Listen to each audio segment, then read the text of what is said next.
WSAZ News Channel 3, 6 o'clock. The spending of the Wayne County assessor under the microscope tonight. What police say he was using the county credit card for to make purchases. Plus, one local fair looking to make some changes as far as their location is concerned. But to do that, well, that's going to take some money. A look at how much it could cost taxpayers next. Good evening. I'm Tim here in Huntington. First tonight, breaking news in Kanawha County. Sheriff's deputies on the scene of a shooting and stabbing in Rand, West Virginia. News Channel 3's Michael Klaus joins us now live with the latest on what happened. Tim, at this point, we know that 2 men are in the hospital following this incident that happened on Raven Drive here in Rand. You can see if I turn to my side, there is a sheriff's vehicle here. We're in the 5600 block of Raven Drive. At this point, we really only know that 1 man was shot and another man was stabbed, and the incidents are related. Now, hearing a lot from neighbors about one stabbed the other, one shot the other, all of that unconfirmed. We heard even from dispatch on the scanner that the shooting happened. The guy was shot in the upper left thigh. I asked about that. They're not yet sure. We don't know exactly the severities of the injuries either. The Sheriff's Department says that they really are investigating this. They're not sure the background of it. A lot of talk from neighbors who didn't even hear the gunshot, so they don't know how many exactly happened. At this point, that investigation is underway. We're very early in that investigation. 2 people in the hospital. We'll try to get you their conditions and the latest behind this incident coming up as soon as we can. All right, sounds good. Thanks, Michael. We'll continue to bring you updates, too, on the breaking news WSAZ mobile app and also right here, of course, on the air. And also breaking, police respond to a near drowning in Huntington. HPD says a 1-year-old boy was found unresponsive in his family pool on West 7th Street. Emergency dispatcher spoke with the parents through CPR over the phone, and they were able to save the boy. It happened just within the last half hour. We're just getting this information in right now into the newsroom. The paramedics evaluated the young boy at the scene, but we are told that it looks like that the parents did the job, and it looks like the boy is going to be okay.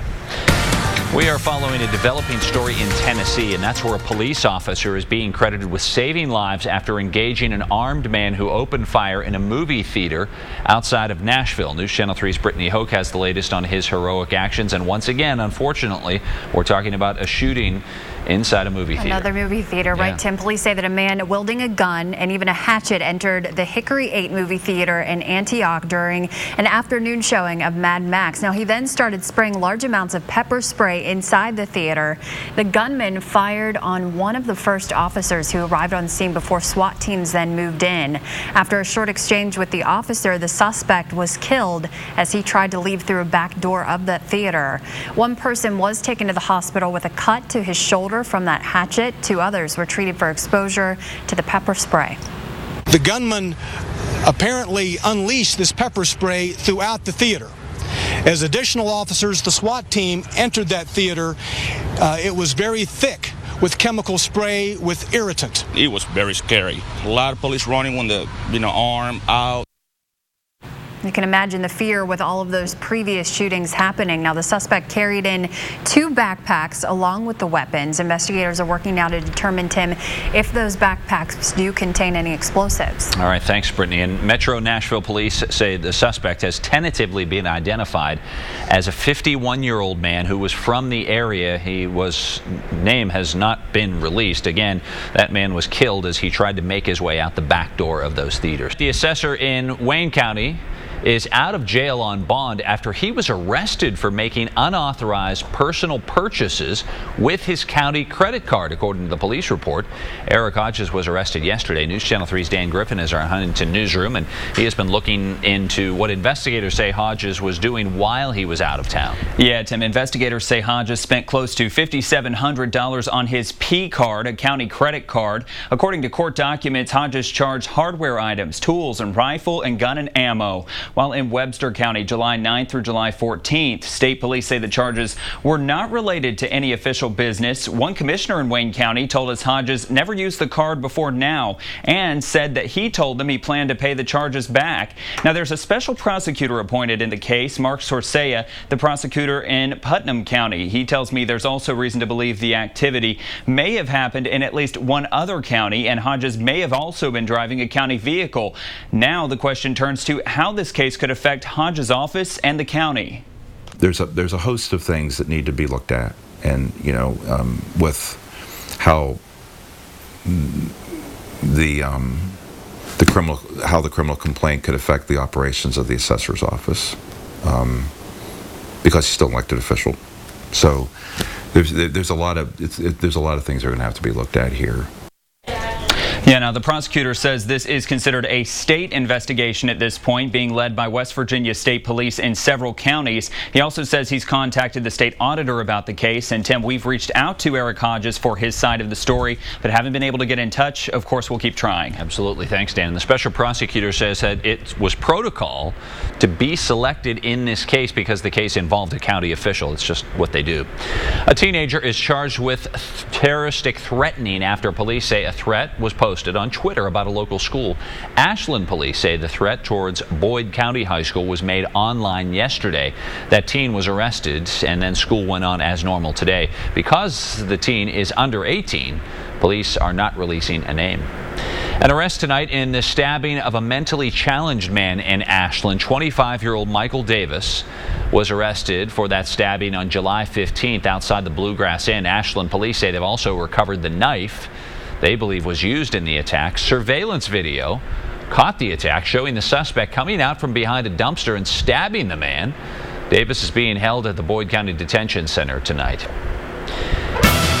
New tonight, with Gallia County's Junior Fair underway, organizers are now asking neighbors to help fund a relocation plan for next year's fair.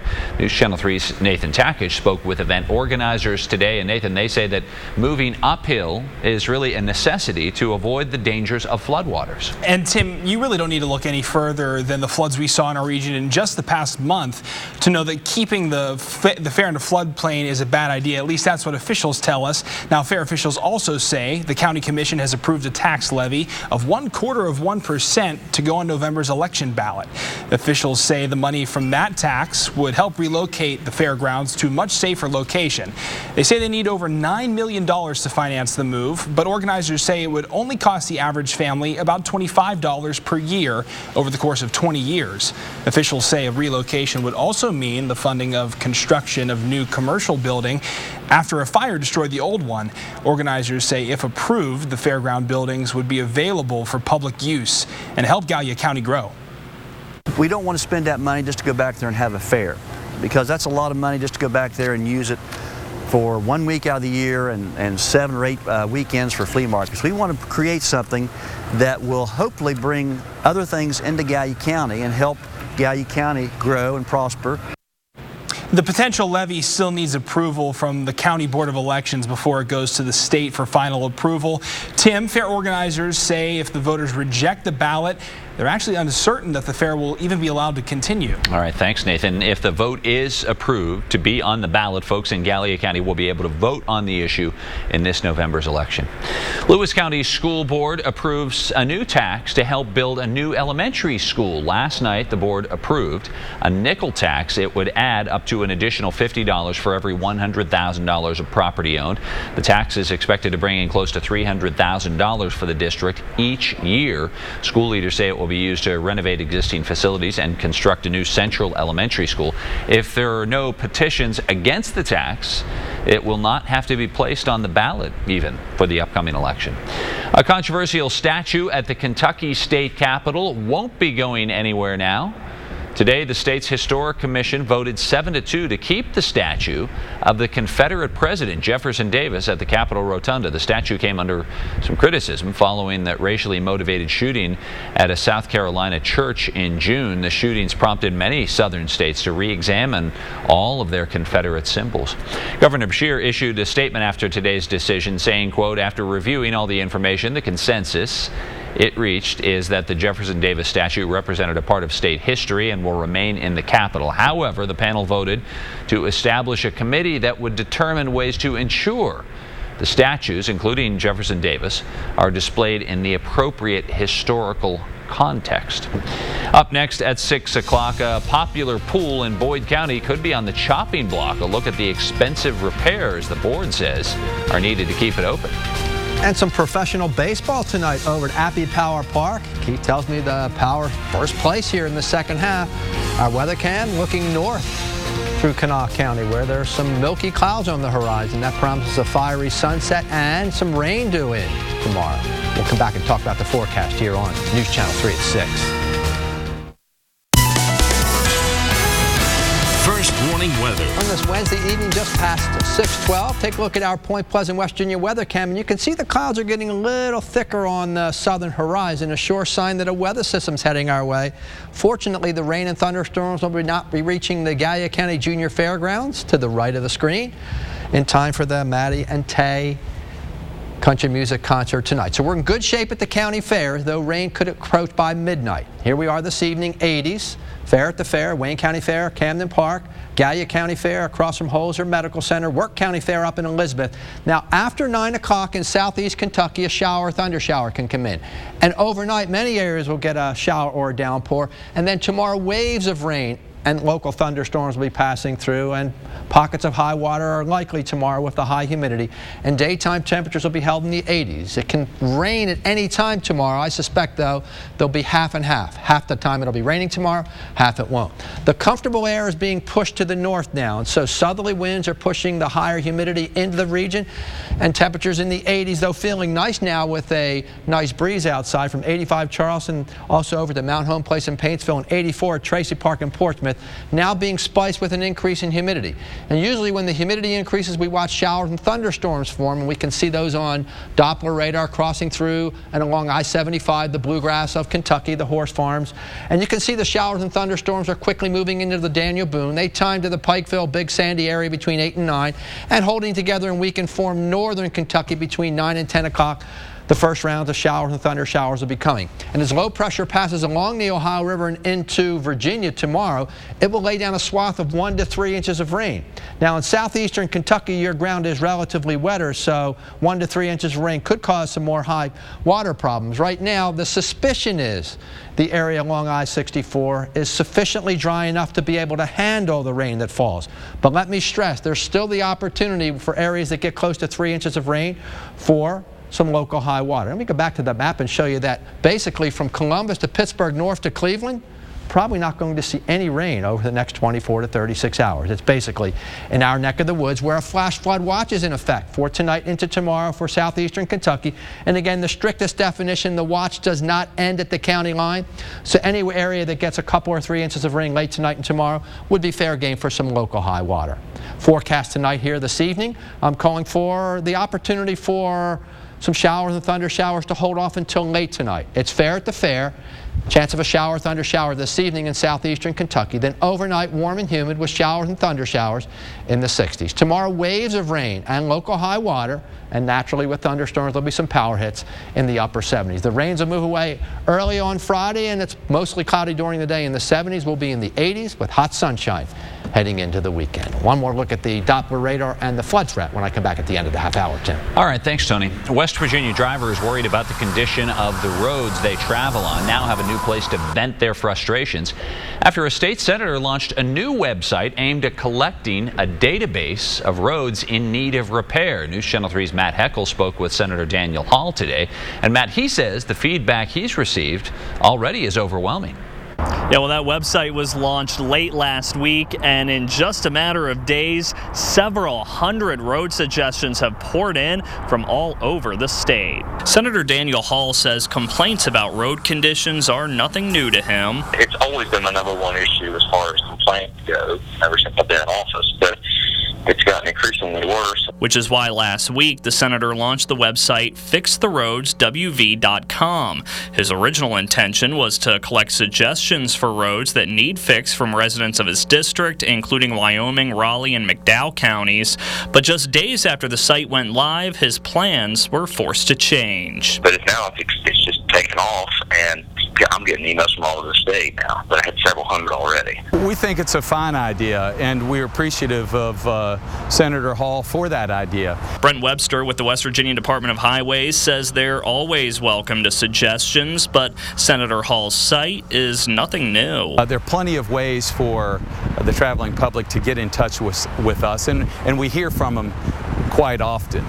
Possibly might work, you know, never know. Ted Hale has lived in the Mountain State practically his entire life. Yeah, I think they're deplorable. So bad, Senator Hall says this site is only a start, and he wants to see the DOH get some additional help. I just think it's not so bad. I think we're really going to have to bring in some outside contractors, bring in private industry. And Senator Hall said he originally planned to present those road suggestions to the DOH about once a month. However, because of just the large volume of suggestions that website has received, he said he's now going to have to do those presentations more often. All right, Matt. And Senator Hall plans to present the first batch to the DOH as early as next week. And now to a situation that is causing some controversy, especially among parents. A school swimming pool in Ashland on the chopping block. Several schools use that facility at Paul Blazer High School. Well, the coaches and parents say they were shocked when they discovered the agenda for the Ashland School Board special meeting today had an idea saying that the indoor pool could be so-called repurposed. News Channel 3's Caitlin LeBeau was at that meeting today. And Caitlin, this is something the parents say they will not only take away something that gives character for their kids and lets them have fun, but it also could impact their scholarships. Absolutely, Tim. And today the Ashland School Board decided not to take any final action, leaving the pool just as it is for now at the high school. But the board was discussing the costs of updating and renovating the pool versus just getting rid of it altogether. Multiple school districts use the facility, of course Blazer and then Russell and Boyd schools. So if this pool is gone, parents and coaches say there isn't really a nearby alternative. A coach at the YMCA says their facility already has limited space and time for swimmers, leaving these students possibly with nowhere to go. So coaches say nowhere to practice means no competitions, threatening scholarships for students and the existence of this sport altogether in the area. How would people feel if they were talking about taking the football field away or the basketball court away? Like, they don't realize that our sport's just as important as their sport is to them. My concern is that the sport of swimming would eventually go away in this area. If you don't have a pool to swim in, you're not going to be able to swim. You need pool time to practice. You can work out all you want in a gym, you can run, you can do all those things, but if you don't get in the pool, you just can't do it. I'm told anywhere from 40 to 50 kids use the Blazer pool every day, and the board didn't make any final decisions this morning, but they're continuing to look into what's best still for the students in the facility. Tim? All right, Caitlin, and the coaches say while there are some needed renovations, the facility is safe for students to use, so it looks like, as we said, for now, it's going to continue. Up next, a history-making opener for Marshall and a new man in charge at Fairland. Recognize this guy? Keith's up next. Keith is into Czech sports, and football is in the blood. You play it, and then oftentimes it leads to a coaching job. Yeah, and for this coach at Fairland, he can sit on top of the 31st Street Bridge and see where he played college football. That's true. If that gives you a little hint. The new head coach at Fairland is very familiar with the color scheme of the Dragons. Played his college ball just across the river, and he knows how to win championships. Former Marshall All-American Melvin Cunningham back in the region, assuming the duties at Fairland. The Dragons have seen the good and bad the last couple of years, making the playoffs 2 years ago, but going 2-8 last season. Cunningham will mix it up out on the practice field, and he said the kids are responding well because he's been there before. I was blessed. I mean, that's something that no one will ever take from me. I had the opportunity to play college football and learn a lot from a lot of different people, a lot of different great coaches, and Coach Don and Coach Pruitt, you know, even after that aspect. And, you know, so these kids understand, and we preach it all the time, you know, you can't be too foolish not to take direction from somewhere being where you're trying to go. And we'll likely see Melvin Cunningham in the crowd Sunday, September 6th at Edwards Stadium as the Herd opens its 2015 season against Purdue. It'll be the first time ever Marshall has hosted a team from the Big Ten. Doc Holliday says it's a chance for the Herd to grab some spotlight. We've got opportunity to showcase our school and our university and our community on a national stage when nobody else is on a Sunday, and so it's a great opportunity for us, for our players, for our coaches, for our fan base to show up and show the entire country what our program's all about. With Skylar Howard in the driver's seat for the Mountaineers offense, it'll give West Virginia a different dynamic behind center that they haven't had lately, a quarterback who can run a little bit. Certainly that should keep defenses honest. When you have a person like that, the vibe's just contagious. So I feel like, you know, It's changed, we were more air raid my freshman year. This year, we started running the ball more and stuff. But, having the ability to run and pass makes it hard for defense. They can't just rely on you just throwing the ball every single play. Hey, did you catch the Reds beating the Cardinals last night? This is the unsung play of the game. Billy Hamilton going back on Jason Hayward's fly ball. That is a fantastic grab. Every outfielder knows the toughest ones are the ones that come right at you, and Hamilton, using his athleticism, making an amazing catch. And don't forget the Power and Greenville finish up their series tonight, Appalachian Power Park, 7:05. Whoever wins, Tim, or rather, yeah, you're right. That's right, Tim. Yeah. Gets the split, right? Yeah, wins the series. Amanda's not there, right? She's there, but we're having a little technical problem, so we... It's odd to see you twice. I know. It's fun, though. Yeah, it's always fun. Hey, we're going to be right back. Stick around. So clouds are increasing on satellite imagery. That's those white smears you see moving toward us. But the greens, the reds, and the yellows are the rains, and they're still safely away from the county fairs in Wirt, Wayne, and Gallia. So we should have a nice night on the county fair circuit. The showers and thunder showers to arrive in the Big Sandy Valley as we get to 8 to 9 o'clock. And if they hold together, northern Kentucky from Louisa over toward Maysville toward 9 and 10 o'clock. Most of us wait till long after the fairs are done. Now, there is a flood watch in effect tonight and tomorrow down through southeastern Kentucky. Let's keep a close eye to see if maybe some high water gets outside of that green area that I just showed you. So the tropical sky will lead to a hazy twilight. Should be a nice sunset, though faded. Showers arriving in the Big Sandy after 9 o'clock. And overnight and tomorrow, waves of showers and thunderstorms are in the forecast. We're likely to see some street flooding in the heavier downpours. And any area that gets multiple downpours and thunderstorms will be a fair candidate for some local high water on streams. So we'll keep you posted with updates tonight at 10 and 11. All right. Hey, thanks a lot, Tony. And thank you for watching. NBC Nightly News is up next, and we'll see you tonight at 10 and 11. Have a great night.